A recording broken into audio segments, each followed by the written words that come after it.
বাংলাদেশ কোস্টগার্ডের ধারাবাহিক ও সফল অভিযানের ফলে সুন্দরবনের সক্রিয় বিভিন্ন দস্যু বাহিনী বর্তমানে ব্যাপকভাবে পরিণত হয়ে পড়েছে। কোস্টগার্ডের কঠোর নজরদারি, গোয়েন্দা তৎপরতা এবং নিয়মিত অভিযানের ফলে দস্যুরা তাদের কার্যক্রম পরিচালনায় ব্যর্থ হচ্ছে। যার ফলশ্রুতিতে সুন্দরবনের কুখ্যাত ডাকাত ছোট সুমন বাহিনীর প্রধান সুমন হাওলাদার ও তার সহযোগীরা গত 17 মে 2026 তারিখে কোস্টগার্ডের নিকট আত্মসমর্পণ করে।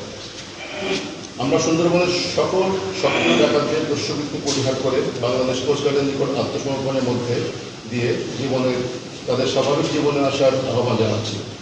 তবে কেউ যদি আহ্বানে সাড়া না দেয় তাহলে তাদের বিরুদ্ধে আরও কঠোর ও সর্বাত্মক ব্যবস্থা গ্রহণ করা হবে। প্রয়োজনে নৌবাহিনী, র্যাব, পুলিশ, বন বিভাগ এবং অন্যান্য আইনশৃঙ্খলা রক্ষাকারী বাহিনীর সমন্বয়ে যৌথ অভিযান পরিচালনার মাধ্যমে বিশ্বের বৃহত্তম ম্যানগ্রোভ বন, সুন্দরবনের পরিবেশ, জীববৈচিত্র্য ও প্রাকৃতিক সম্পদ সংরক্ষণ কার্যকর সুরক্ষা নিশ্চিত করা হচ্ছে।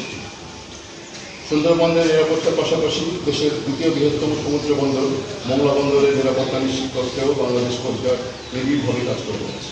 টহল, বন্দর চ্যানেল ও নৌপথের সার্বক্ষণিক নজরদারি এবং বাংলাদেশ ভারত নৌ প্রোটোকল রুটে জাহাজ চলাচলের নিরাপত্তা নিশ্চিত করার মাধ্যমে মোংলা বন্দরের কার্যক্রম সচল, নিরাপদ ও গতিশীল রাখা সম্ভব হচ্ছে।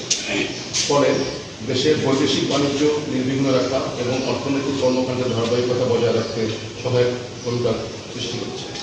পরিবেশ সৃষ্টি হচ্ছে।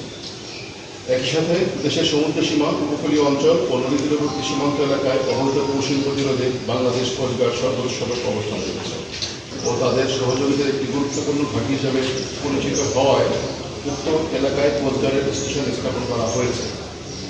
এর ফলে বনদস্যুদের কাছে রসদ, লজিস্টিক সহায়তা, অস্ত্র ও অন্যান্য প্রয়োজনীয় সরঞ্জাম সরবরাহের পর কার্যকরভাবে বাধাগ্রস্ত হওয়ায় তাদের অপরাধমূলক কর্মকাণ্ড পরিচালনা ক্রমেই কঠিন হয়ে পড়ছে। স্বাভাবিকভাবেই বনদস্যু ও তাদের সহযোগীরা উক্ত এলাকায় কোস্টগার্ডের উপস্থিতি চায়।